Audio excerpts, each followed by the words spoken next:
우리 함께 기도합니다. 하나님, 감사합니다. 이 저녁에도 우리를 불러주시고 또 말씀으로 우리를 거룩하게 하사 하나님의 말씀으로 우리를 정결하게 하여 주시옵소서. 우리가 잠언을 나누는 동안에도 하나님께서 우리에게 선한 지혜를 허락하사 주의 말씀에 따라서 선하게 살아가게 하시고 지혜롭게, 의롭게, 공의롭게 행할 수 있도록 항상 가르치시고 인도하여 주시옵소서.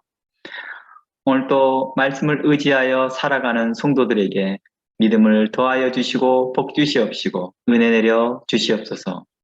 그의 발걸음을 형통케 하시고 그의 생각들을 형통케 하사 하나님의 사람으로서 살아가게 하여 주시옵소서.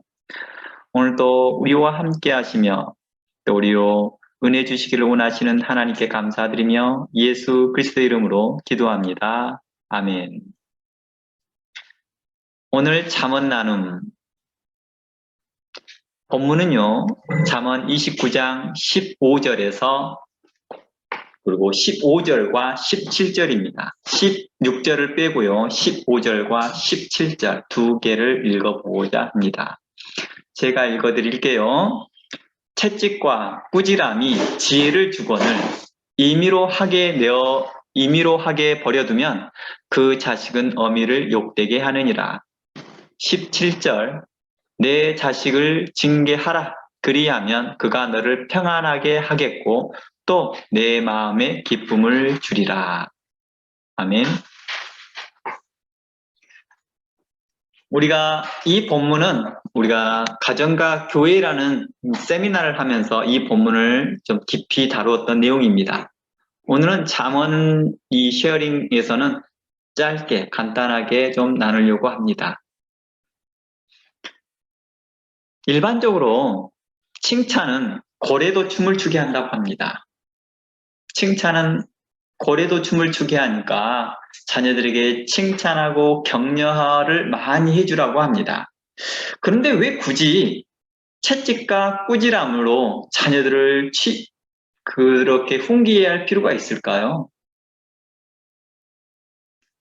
성경은 그들에게 도리어 성경은 이렇게 말해야 되지 않을까요? 너희 자녀들에게 칭찬과 격려를 많이 하여라.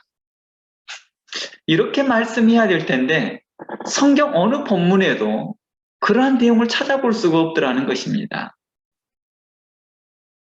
에베소서의 말씀에 이러한 말씀이 있습니다. 너의 자녀를 노엽게 하지 말라라는 말씀이 있습니다.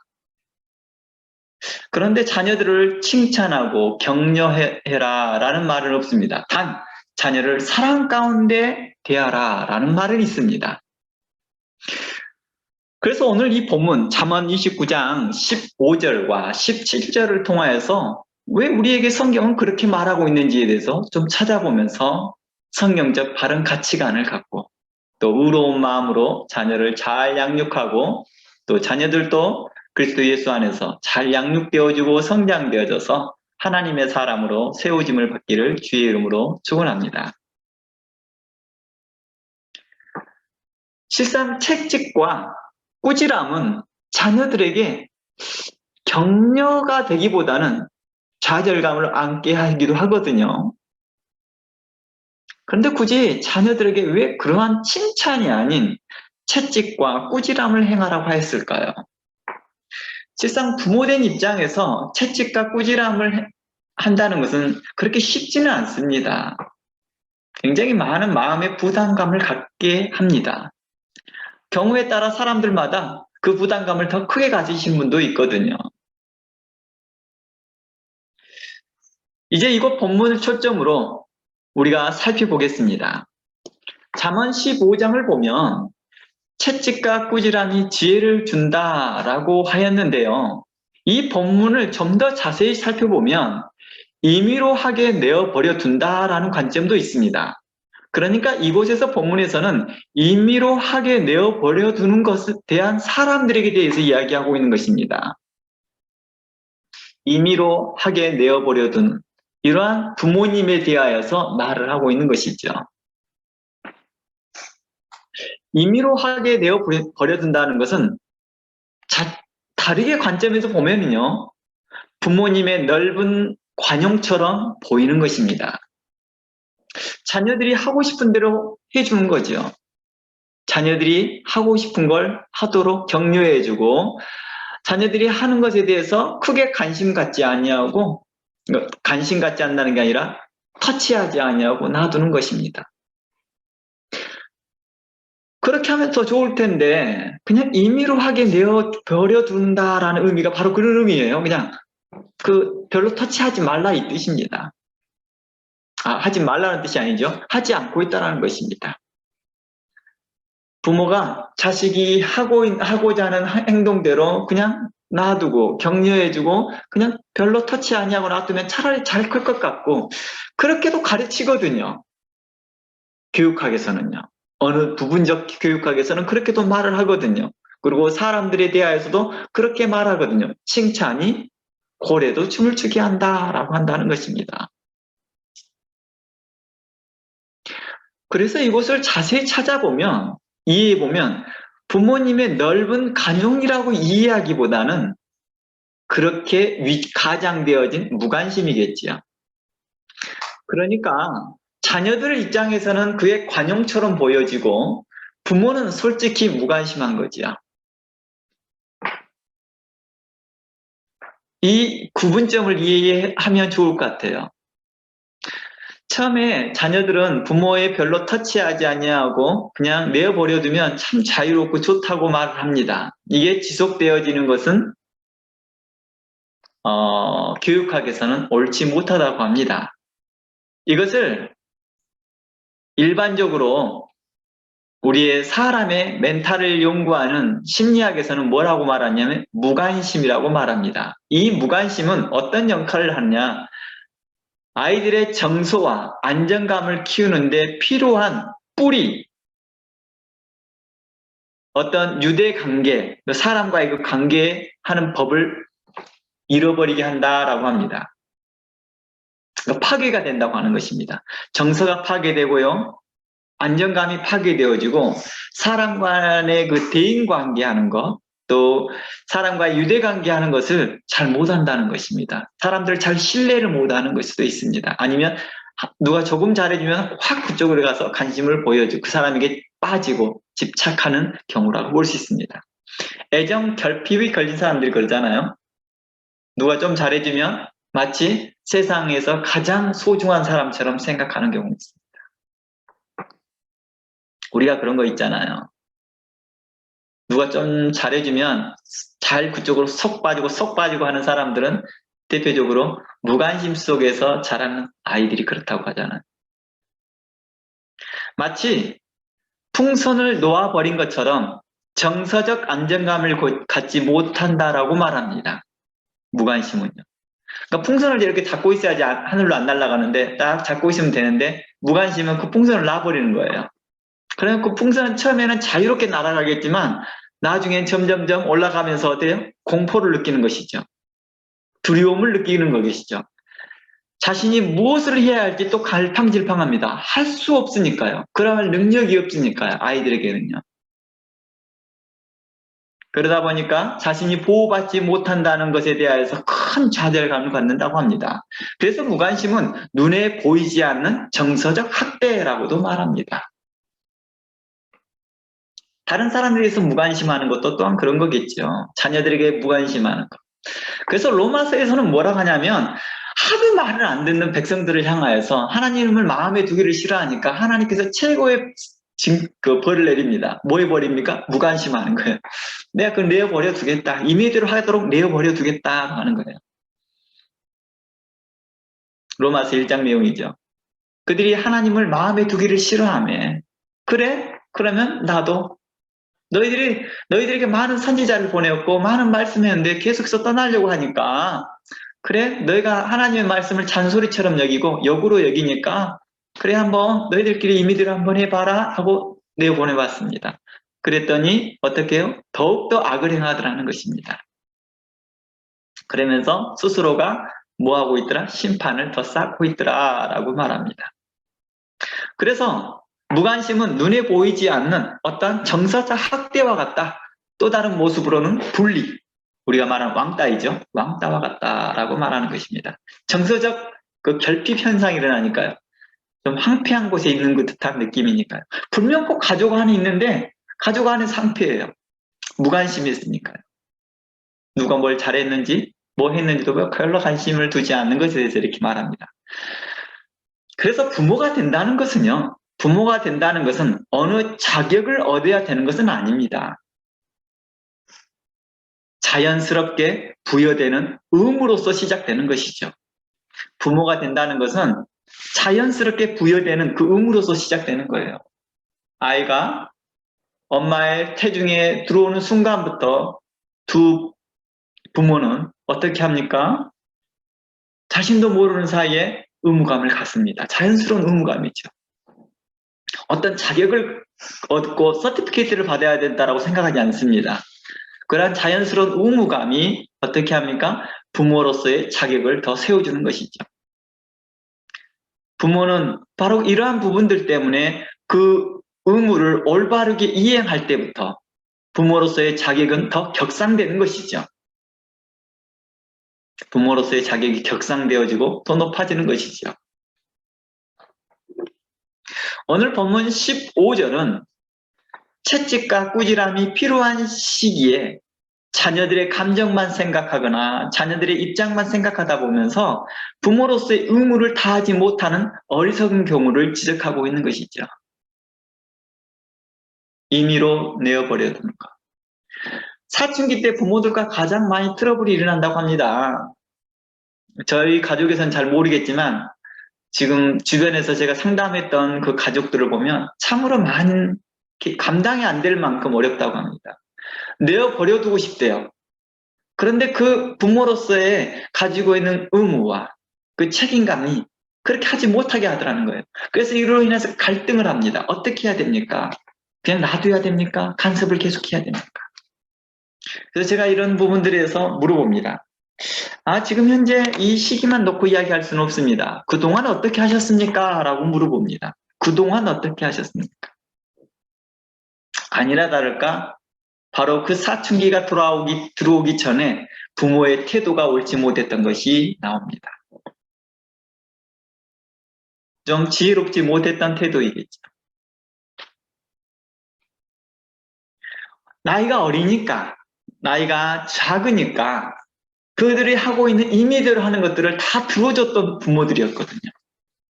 그러니까 어린아이 때는 우리가 우리 엄마 최고, 우리 아빠 최고라고 했던 아이들이 사춘기 때에 대해서는 부모님들에 대해서 특히 이제 상대적으로 약한 엄마에게 공격합니다. 공격성으로 나타납니다. 그것들이 다양한 공격성으로 나타나죠. 다양한 공격성으로 그 약한 사람에게 나타납니다.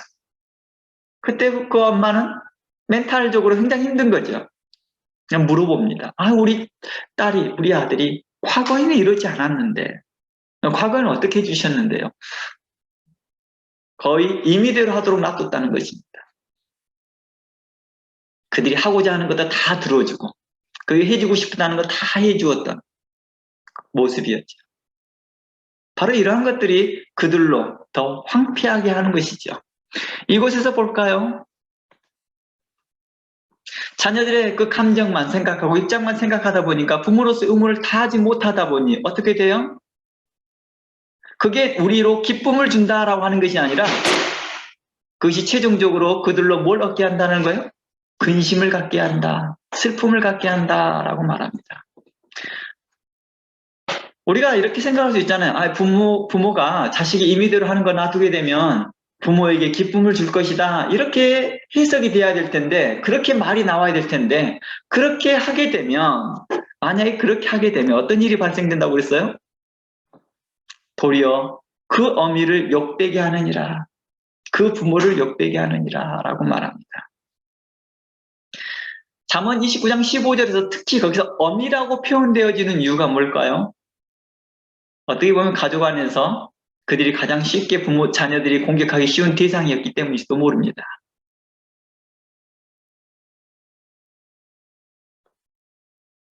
우리는 이곳에서 잘 살펴볼 것들이 또 있습니다. 임의로 하면 자녀들이 우리 엄마 최고, 우리 아빠 최고라고 생각할지는 모르나 뒤에 가면 갈수록 부모가 힘들어질 것을 이야기하고 있는 거죠. 그래서 이곳을 살펴보면 부모의 마음이 편안하기 위해서 일부러 징계를 피하는 사람이 있는데, 도리어 성경은 부모가 평안을 얻기를 원한다면 자녀를 훈육하라고 말합니다. 자녀들에게 훈육하는 것은 상당히 어렵습니다. 본래 자신에게 없던 감정과 마음도 나오기 때문입니다. 저는 어땠을까요? 저는 부모가 되기 전에는 어땠을까요? 제가 부모가 되기 전에는 부모가 되고 난 후에 감정이 없었습니다. 그러나 부모가 되고 나니까 어떤 감정들이 생기기 시작합니다. 그리고 마땅히 자녀들에게 대하여서 해야 될 의무와 책임감 때문에 하기 싫어도, 야단치기 싫어도, 또 혼내기 싫어도 혼을 내야 되는 위치에 서버리게 되더라는 것입니다. 그러다 보니까 자신 안에 평소에 나타나지 않았던 감정들이 나타날 수도 있겠지요. 그러면서 굉장히 힘들어합니다. 부모들도요. 그러나 성경은 이렇게 말합니다. 너희는 마음을 강하게 하라. 하나님의 말씀을 믿는 것입니다. 주의 도를 따르는 것입니다.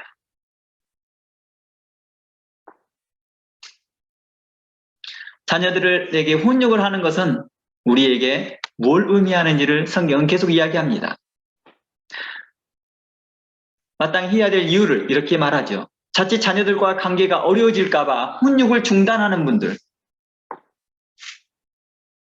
그리고 채찍과 꾸지람으로 자녀가 받을 어려움만 생각하다 보면 꼭 다른 방법이 없는가 생각하다가 그 때를 놓친다는 것입니다. 훈육할 때를 놓친다는 것입니다. 그러다 보면 제대로 된 훈육의 시기를 놓치는 경우에는 이제 걷잡을 수 없을 만큼 힘들어진 과정을 거칠 것이다 라고 말하는 것입니다. 이는 자칫 멀리 보지 못하고 당장의 관계만 생각하다 보면 이런 실수를 범한다라고 말합니다. 훈육을 제대로 하지 못하면 나중에 고쳐야 할 일에 대해 전혀 손을 댈 수 없게 되거든요. 그러므로 오늘 본문의 초점은 채찍과 꾸지람의 본질은 자녀들에게 깨우침과 지혜를 주기 위한 것입니다. 채찍과 꾸지람이 부모의 권위를 세우고자 한 목적이 아니라, 오늘의 본문의 초점은 채찍과 꾸지람을 하라고 한 이유가 있다는 것이죠. 왜 성경은 그렇게 하라고 했느냐? 부모의 권위를 세우기 위해서 그런 게 아니라는 것입니다. 부모로서 이미 권위가 다 있다는 거예요. 더 이상 그걸 세울 필요도 없는 거예요. 세상 누구에게나 가서 다 말해보세요. 우리는 부모입니다. 우리 자녀들에게도 늘 가서 물어보세요. 우리는 부모입니다. 굳이 그것을 증명할 필요는 없습니다. 이미 우리는 자격을 부여받았습니다. 이제 그 의무를 다 행해야 할 뿐입니다. 의무를 충실히 행할 때 부모로서의 자격은 더 격상되는 것뿐이죠.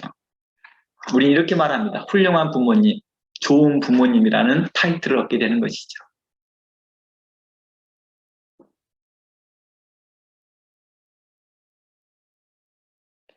우리가 성경에서 이렇게 말하고자 했던 것은, 자녀들에게 채찍과 꾸지람으로라고 하는 이 말은 이제 자녀들에게 하나님의 그 선한 지혜를 가르치고 선한 도를 가르치고 의로운 마음과 공의로운 마음과 또 사람을 사랑하는 법과 사람과의 관계하면서 우리에게서 말하면 소외된 자들과 또 우리 주변에 있는 사람들을 돌아볼 수 있는 그런 마음들의 지혜를 배우게 하는 거겠죠. 그래서 자녀들 간의 그 관계에서도 그걸 서로 배우게 합니다. 너 일만 신경 쓰지 말고 너희 브라더 시스터의 문제도 함께 살펴봐. 이게 성도야. 마치 교회에서 들어야 될 설교를 집안에서 늘 하는 것입니다. 그러니까 우리가 이용론적인 삶을 살지 않습니다. 살도록 해놔서는 안 되는 것이죠. 교회에서 들렸던 그 설교의 말씀이 그대로 가정에 적용돼야 되는 것이죠. 이웃을 돌아보는 그런 마음, 바로 형제를 돌아보는 것입니다. 가족 간에서. 바로 이러한 부분들을 우리는 이야기하고 있습니다. 그러나 현실은 어떻습니까? 부모들은 자녀를 신성시하고 있더라는 것입니다. 많은 부모들이 자녀를 신성시하고 있다는 것입니다. 하물며 애완견도 신성시하는데 자식들은 어떨까요? 혹시 여러분들 그 유튜브 같은 거 봤습니까? 그거 보면은 집사라고 하잖아요. 집사. 이 말이 누구에 대해서 이야기해요? 집사를. 바로 애완견을 키우는 그 사람들이 하는 말이더라고요.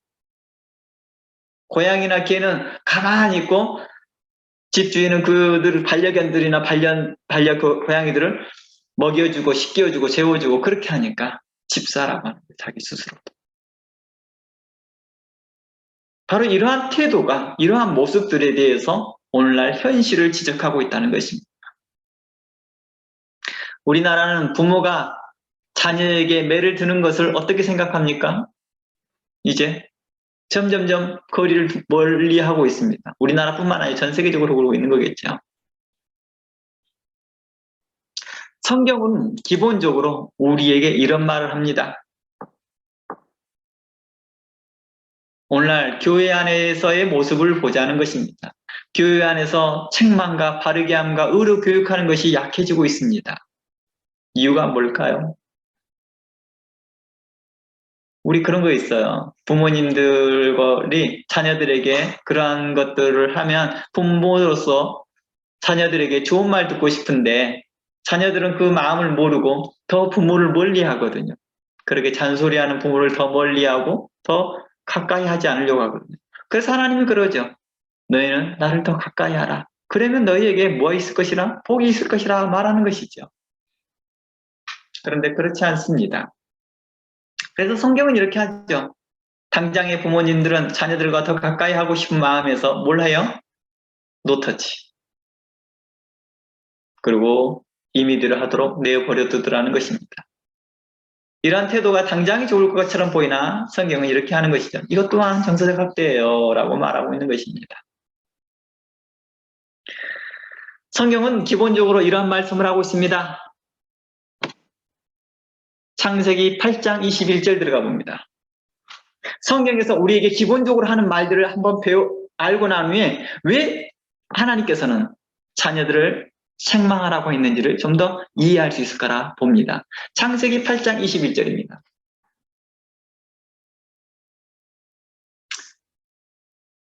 여호와께서 그 향기를 흡양하시고, 이건 노아의 사건 이후입니다. 노아의 방주 사건 이후입니다.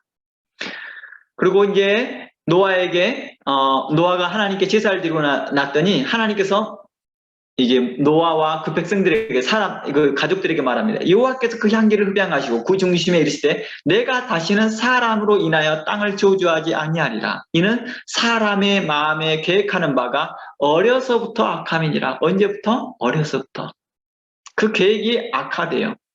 우리가 오늘 오전에 야고보서의 강해설을 들어보면서 우리는 어땠습니까? 우리가 정욕적인 열쇠, 우리의 계획과 비전과 그 목적들이 계속 세속적으로 향하더라는 것입니다. 내가 전에 행한 것 같이 모든 생물을 멸하지 아니할 것이라. 에레미야서 17장 9절 들어가 볼까요? 에레미야서 17장 9절입니다. 에레미야서 17장 9절. 봐볼게요. 만물보다 거짓되고 심히 부패한 것은 마음이라. 누가 능히 이를 알리오마는 나 여호와는 심장을 살피며 폐부를 시험하고 각각 그 행위와 그 행실대로 보응하느니라 라고 말합니다. 저 그런 뜻으로 안 했는데요. 저는 그런 의도로 안 했는데요. 라고 했다 할지라도 그 속에 감추어져 있는 것을 드러내시더라는 것입니다. 오늘 설교 가운데서 어떤 사람이 간증을 하면서 저는 그런 의도가 아니었는데요 라고 했다 할지라도 그 속에 감추어 있는 걸 드러내 보이니까 어때요? 자기 자랑하고 있더라는 거죠. 자기 자랑. 바로 이러한 부분을 지적하고 있는 것입니다. 이것은 꼭 어린아이들에게만 해당된 건가요? 아닙니다. 모든 사람들에게 해당되었던 것입니다. 잠언 22장 15절 말씀 들어가 봅니다. 잠언 22장 15절입니다.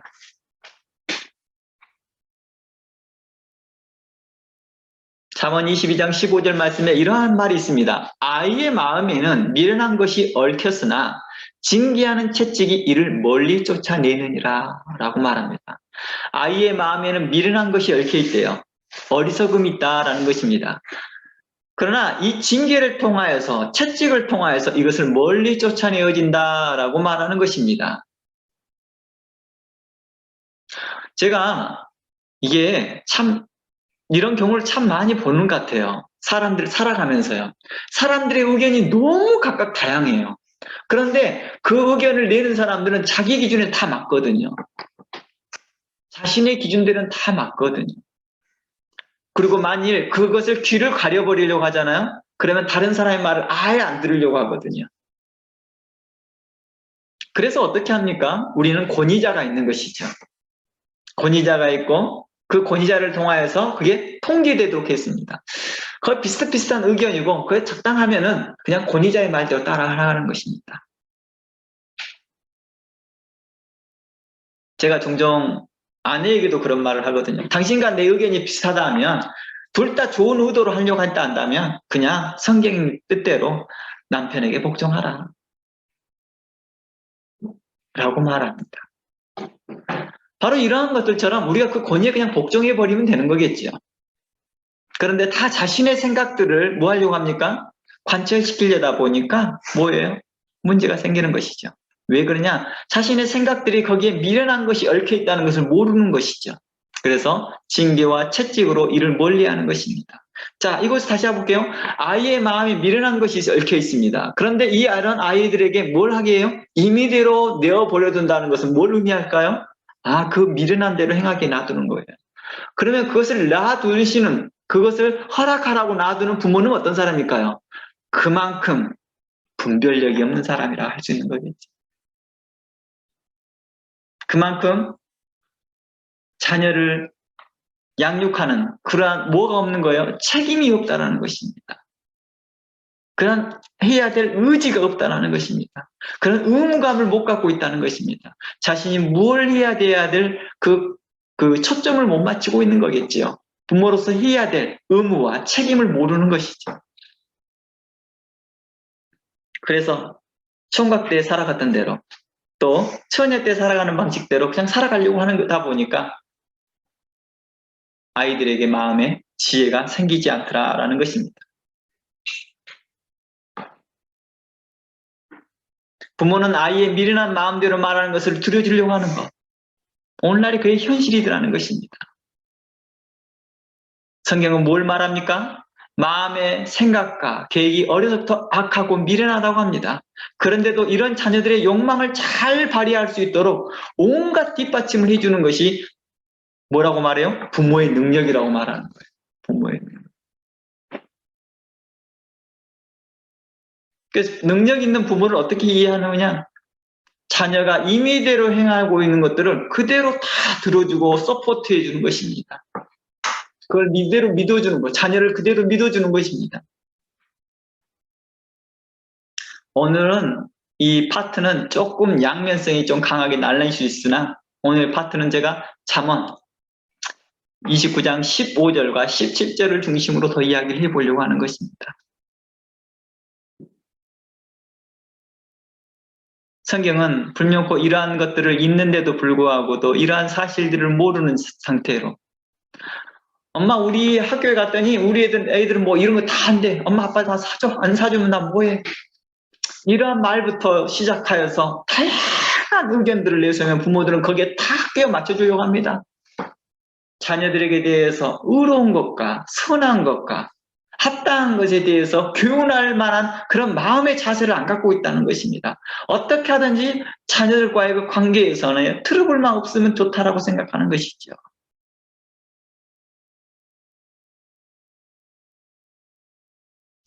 예수님은 이 땅에 오셔서 그냥 조용히 계셔도 그리고 자신이 가지고 있는 능력을 가지고 기적을 베풀어 주시고 자신이 잘 설교를 잘 하시는 그 능력을 가지고 많은 사람들을 깨우쳐 주시고 그렇게만 해서 될 텐데 그냥 그러면 사람들이 우와 선지자님 아니면 이제 점점점 발전해서 우와 메시아다 메시아 이렇게 해줄 텐데 왜 굳이 트러블을 만들면서 야단치고 책망하면서 바리새인들에게 또 서기관들에게 저는 꼭 죽여야겠다라고 그런 불필요한 일을 당했을까요? 잘 생각해 보세요. 굳이 그런 말 안 했으면요. 성전에 가서 그렇게 난리 안 쳤으면요. 비둘기 파는 자, 돈 받는 자를 그렇게 안 쫓아내셨으면 괜찮았을 거거든요. 바리새인들이 와서 오고 있는데 바리새인들에게 직접 대어 말합니다. 이 독사의 자식들아. 바리새인들에게 말을 합니다. 직접적으로 그렇게 말을 해버리니까 안 했으면 좋을 텐데 왜 그렇게 했을까요? 바로 부모된 마음이었겠죠. 책임감과 의무로. 그걸로는 결코 하나님 나라를 갈 수 없으니까요. 그런 어리석은 마음으로는 결코 하나님 나라를 갈 수 없으니까요.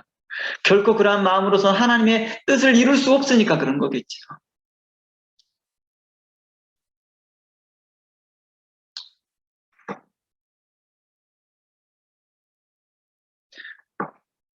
우리에게 오늘날 어떻습니까? 성도들이 가지고 있는 세상 정욕과 세속적인 그 욕망을 들어주는 교회. 그걸 잘했다, 잘했다, 잘했다 칭찬해주고 믿음 있다라고 칭찬해주는 그런 교회. 하나님은 과연 기뻐하실까요? 옳지 못하던, 옳지 못한 거, 옳지 못하다라고 말 못하는 교회. 틀렸는데도 틀렸다라고 말 못하는 그런 교회. 여러분들 한번 생각해 보십시다. 여러분들 그런 교회 가고 싶으세요?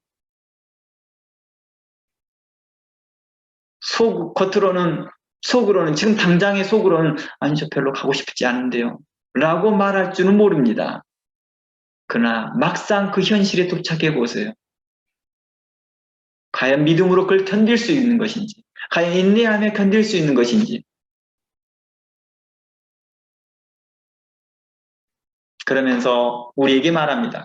진리를 쫓는 자는 빛으로 오나니 빛으로 오지 아니한 자는 자기 행위가 드러날까 함이니라 했습니다. 우린 주님 앞에 우리가 담대히 나아가며 주님 우리를 고쳐주시옵시고 우리를 건강케 하여 주시옵시고 우리를 회복케 하여 주시옵소서. 우리가 하나님의 사람으로 담대히 살아가겠습니다. 우리가 하나님의 거룩한 성도로 살아가겠습니다. 이러한 다짐들이 우리에게 있어야 되겠죠. 이러한 마음들이 있을 때 우리가 우리의 자녀들에게도 그런 선한 것들을 가르칠 수 있을 것입니다. 그러나 자녀들의 그 욕망대로 자녀들이 임의대로 하고 있는 그 어리석은 마음대로 다 서포트해 주려고 하는 그런 부모님들은 그런 세상적 가치관에 갇혀 있기 때문입니다. 아이들이 성경적 가치관을 갖도록 성경적 가치관에 살 수 있도록 하나님 말씀에 순종하고 복종할 수 있는 그런 자녀가 되도록 부모는 도와야 합니다. 만일 필요하다면 자녀들을 크게 훈육하고 책선을 해야 된다라고 성경은 이야기합니다. 그래서 잠언서 13장 24절 말씀에 이러한 말씀이 있습니다. 잠언서 13장 24절 말씀에 13장 24절입니다. 초다를 참아 못하는 자는 그 자식을 미워함이니라. 자식을 사랑하는 자는 근실이 징계하느니라. 초다, 이게 강한 책망이겠죠. 여기 곳에서는 매를 들다라는 뜻이에요. 매를 들다. 매를 들어서 책망한다. 이것은 강력한 책망이겠죠. 그러한 책망을 하지 못하는 자는 그 자식을 미워함이니라. 이 말을 좀 전에 말했던 무관심으로 연결시켜 보는 거예요. 마치 그 풍선을 놔둬버리는 것 같다는 거예요. 처음에는 그 풍선은 자유롭게 바람 따라 구름 따라 그러듯이 너무 자유로울 것이나 점점 대기권에 가까워지게 하면 어떻게 할까요? 불안해합니다. 주변에 새들이 날아다니고 기압은 점점 높아져 가고 있고 자기가 스스로 감당해야 될 일들이 점점 많은데 이거 혼자 할 수 없다는 걸 발견합니다. 그리고 그러한 두려움이 뭘 하게 합니까? 현실에 가까워지면서 뻥 터지는 풍선이 있고 스스로 자포자기하는 풍선도 있고 뭐 다양한 풍선으로 나타나겠지.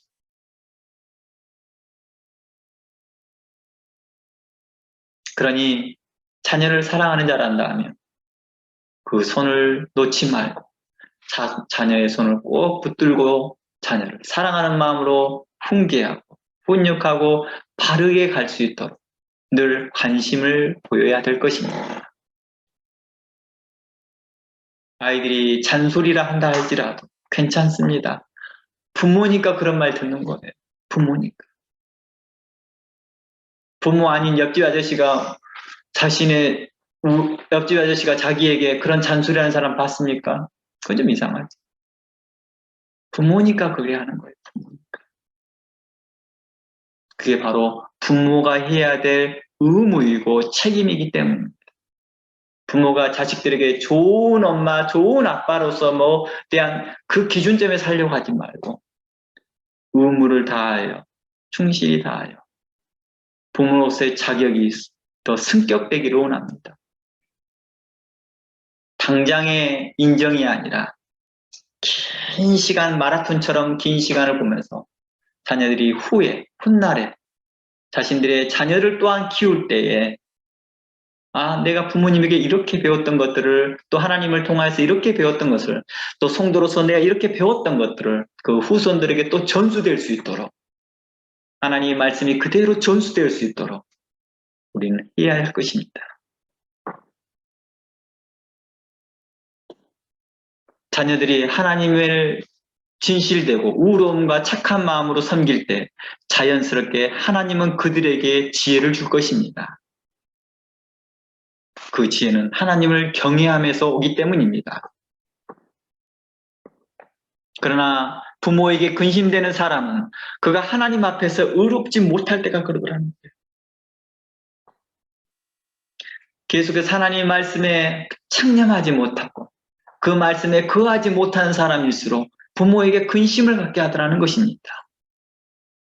그러니 너희는 부모의 말씀에 창념하라 할 말은 부모의 말에 순종하라 이 말은 더 깊은 내면의 말은 하나님의 말씀에 창념하라, 하나님의 말씀에 순종하라는 뜻이었습니다. 잠언서에서 너희 부모의 말에 순종하고 너희 아비의 말에 순종하며 너희 어미의 말에 순종하라 이 말은 뭐가 전제되어 있느냐? 너희 부모가 하나님의 말씀을 따르고 있으니 너가 그 말을 순종해라 이 뜻이에요. 이게 선제돼서 하는 말이에요. 그러니까 더 깊은 의미로는 너희가 하나님의 말씀에 창념하고 하나님의 말씀에 들으며 저는 주변에서 참 그런 사람들을 많이 들었습니다. 내가 하나님을 만나고 나니 내가 하나님을 경험하고 나니 부모님께 대한 태도가 달라지는 거예요. 우리는 그런 세대에서 우리는 그런 경험했다는 거예요. 그리고 여러분들도 그런 걸 경험하면서 여러분들의 자녀를 또 경험하게끔 해야 된다는 것입니다.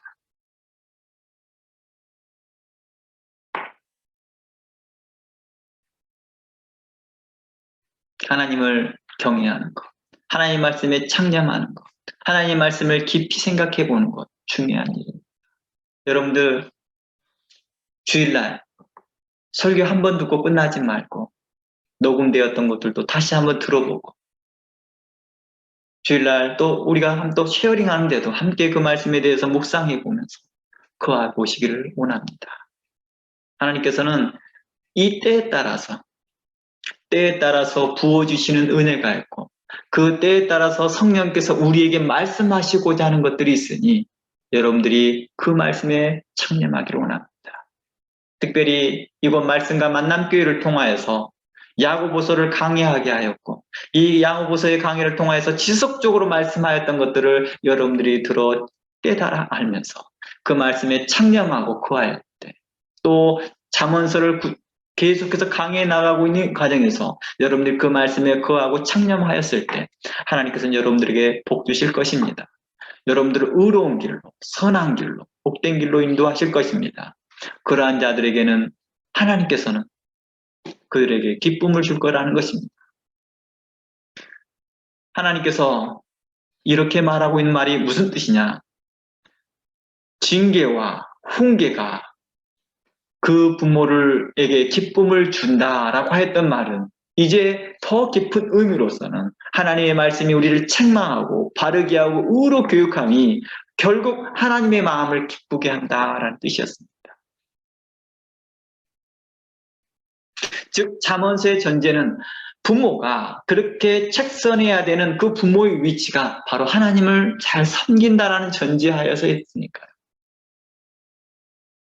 그러니 여러분들이 더욱더 하나님의 말씀에 창념하면서 그 말씀을 믿음으로 듣고 그 믿음으로 합당히 여러분들이 행하는 여러분 모두가 되기를 주의 이름으로 축원합니다.